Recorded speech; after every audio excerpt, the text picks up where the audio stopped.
That was a great presentation, Mark. Mark's, I think, one of the big forward thinkers in nickel, and he's certainly got a lot of insight to provide. We start off with a bold claim. I'll qualify it as we go through it. What we're really saying is from an asymmetric risk perspective, we think we're the best, and let me explain why. Next slide. Or I guess I got them here. Huh? There we go. We won't tell you any lies, but you should check. So where we're at, we're in Quebec. I would argue Quebec is the best place to be exploring for critical minerals these days. 3 big reasons. Number one, we're locationally located just sort of south and a little bit east of James Bay. So infrastructure in this area is great. We're located off of Route North. At that point, it's a 3-lane highway. Across the road from us is a Hydro-Quebec substation. We're about 8 kilometers outside the town of Damascus. So our drillers, when they go home tonight, they'll stay at a nice Cree-owned hotel. Drilling doesn't get much better than that. The Cree, the James Bay Cree in particular, are probably the most forward-thinking, I think, First Nations group in the country in terms of respect to mineral investment. And the Quebec government's done a really terrific job of educating with, partnering with the First Nations so that they see mining as a true add-on for their community, and we certainly are supporting that. So that's another big plus, because community risk is a significant risk in mining, as you'll see.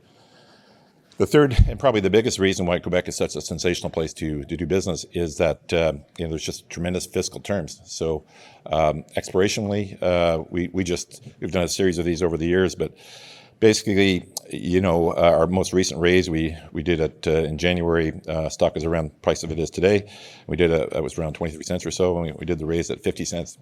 So with a half warrant at 50. So you're able to get almost double or more than double your base rate, which is awesome. So less dilution for our shareholders. How that works is through people like Pear Tree or WCPD or Industrial Alliance. There's many providers of these services. They harness Quebec-based financial investors. They give you the money at X, and you buy it back the next second, or 6 hours later for half X. So they're out of it, and their net to them is that they basically go from 54% tax rate to 40, so that's the plus for them.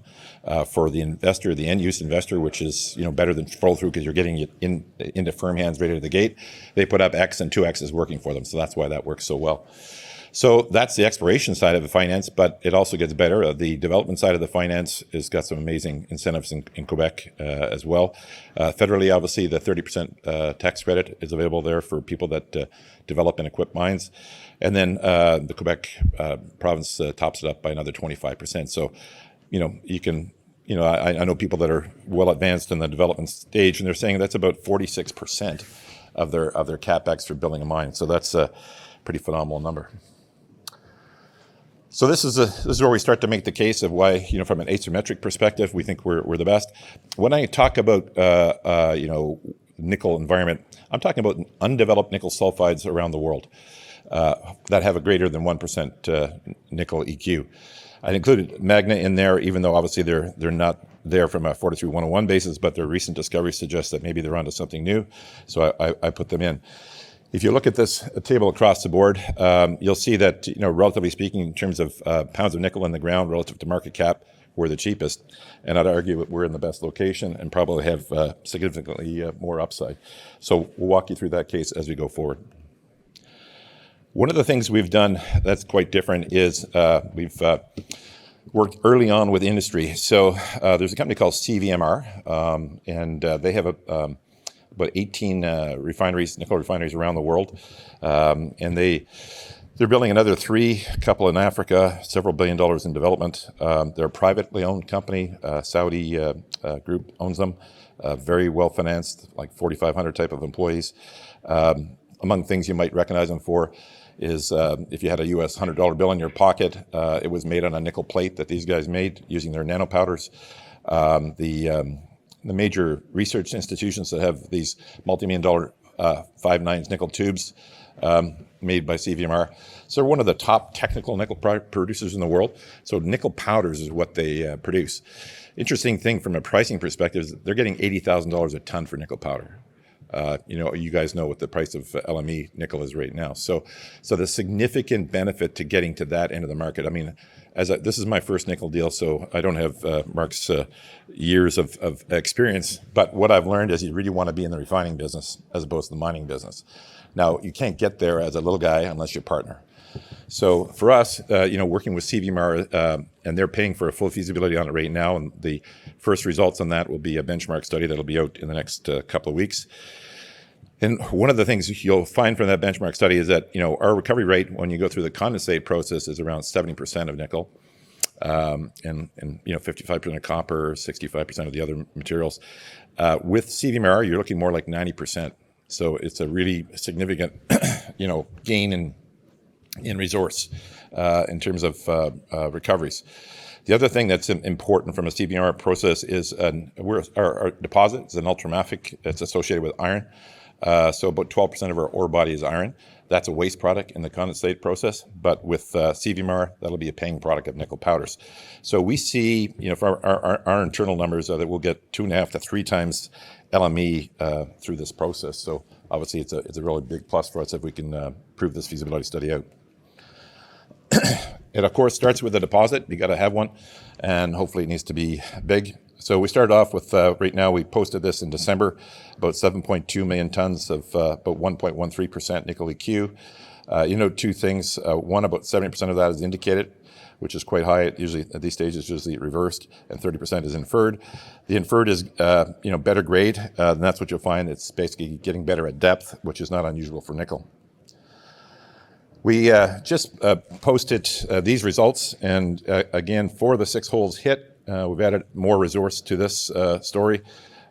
It's an interesting sequence that we developed here. As I said, it's in the ultramafic, the massive sulfides, and we stepped out last year. Our core deposit is in the white square on the bottom left, and we expect that to grow to something north of 10 million tons. But we've noticed that there's, a big sequence here, and we stepped out about 5.5 kilometers to the northeast and had an ultramafic expression at surface with an EM anomaly, drilled it, and we hit this really phenomenal hole of almost 8 meters of 1 ounce PGMs, high degree of copper as well. We stopped it there because we knew that nickel was going to be deeper, and we weren't sure where it was going to be. We've since, just last week or 2 weeks ago, we stepped out from that hole and hit it again, about 150 meters away, and hit the same sequence. So we're going to have some really great PGM value add for the project. I would expect that we certainly get north of 1 million ounces of it, which is almost enough to make you a PGM project. But I mean, what's neat was when we talked to the major people that are in our data room, the Rio Tintos of the world, and these types of people, they were super excited about this as a sort of a discovery highlight, because for them, the big nickel PGM projects like Norilsk and this sort of thing, they have this type of result. So what happens is something's cooking at depth, and these little fireballs of PGMs get fired up top, and they come down. So this is at 60 meters. So that's really exciting. So it showed a couple things. One, that you could get some high value rock. Two, that this whole area could be charged. So understanding that this whole area could be charged, we thought, okay, how do we best approach this from an exploration perspective? So we came across through our observation of Talon Metals in their exploration program that they were using this technique called ambient noise tomography. I'm not sure how many of you are familiar with it. It's developed in Australia by a company called Fleet Space Technologies. They're now Australia's fastest growing company. Rio Tinto spent $24 million with them last year, and they expect to increase that this year, from what I'm understanding. We probably spent about $500,000. It's interesting. What it basically is take these little things on the right. They're called geodes. You put them in a grid pattern on your project, and it sends a sound pulse down 2,000 meters into the earth. Comes back and is captured as a sound map, and then they basically correlate that sound map data with all your other hard scientific data, your drilling data, downhole EM, airborne EM, IP, gravity, magnetics, etc., all the usual tools. And what it really does is it gives you an amazing sort of 3D visualization of your deposit at depth. It gives you great lithographic control, and we think it's going to help you find projects a lot more efficiently with a lot less drilling. So one of the outputs we found that when we mapped it, that the ultramafic rock, what this measures, this ANT technology, is the velocity of the rock. So ultramafic rock is about 4,300 meters per second. And when we noticed it in observing our core, Nisk Main, is that the massive sulfides were deposited along this line of where it went, when the rocks dropped off to 3,600 to 3,750. So it became a bit of a signature. So we're taking that same signature, and we had done 4 square kilometers around Nisk Main, another square kilometer around the Wildcat where we had the PGM hit. And we basically looked and said, okay, where are those signatures? Okay, so let's get after drilling those. So we've identified 4 projects. They range in size from about half the size of Nisk Main to 100% of the size, all structurally controlled. This is what the ambient noise actually looks like, from a observation perspective. So as the yellow moves into the red, that seems to be where the deposit seems to be located. And we've identified, as I said, 4 targets around Nisk Main, and we're stepping out and drilling those right now. So Nisk 1, which we've got rigs just arriving there today to start to test this, and we'll test Nisk 1 and 2 together in the same drill program. One's sort of closer to the surface, the other one's a little bit deeper. Generally speaking, most of our existing ore bodies around 700 meters or 300 meters, probably as deep as we've gone is 500 meters. Historically, nickel is generally found much deeper. So we suspect that this is the first layer of deposits, and there could be something quite different underneath, and we'll be bringing back a fleet next summer to do that. And this is N3 just a little bit to the west, and then N4 that's currently being drilled right now. So pretty exciting, I would say exploration upside. So when you look at, we're the cheapest, I would say relative, nickel in the ground for the 1% nickels in the world. And we've got enormous exploration upside. So that's why I think from an asymmetric risk perspective, we're the best nickel deal on the planet. Other pluses for our project is that, because of course we've got Hydro-Quebec across the road, it's an ultramafic deposit, much like Canada Nickel, it will naturally sequester CO2. There's 3 ways to make nickel: smelting, hydrometallurgy, or a chemical vapor metal process, and that's what CVMR uses. So that's the most environmentally friendly of the 3. So we think we'll be able to add that. And then CVMR also has the technology to take batteries, both LF, lithium iron, and NMA and NMC batteries, and break them down to their constituent parts. That would add about an extra $15 million to our capex, and now allow us to recycle batteries as part of the process. And at that point, we'd be completely carbon neutral. And we think there's 2 reasons to do this. One is probably we'll get higher prices. Second, we'll definitely get more offtake partners. Action plan for Nisk is pretty focused. We're obviously drilling. We'll be having the benchmark study out shortly from CVMR.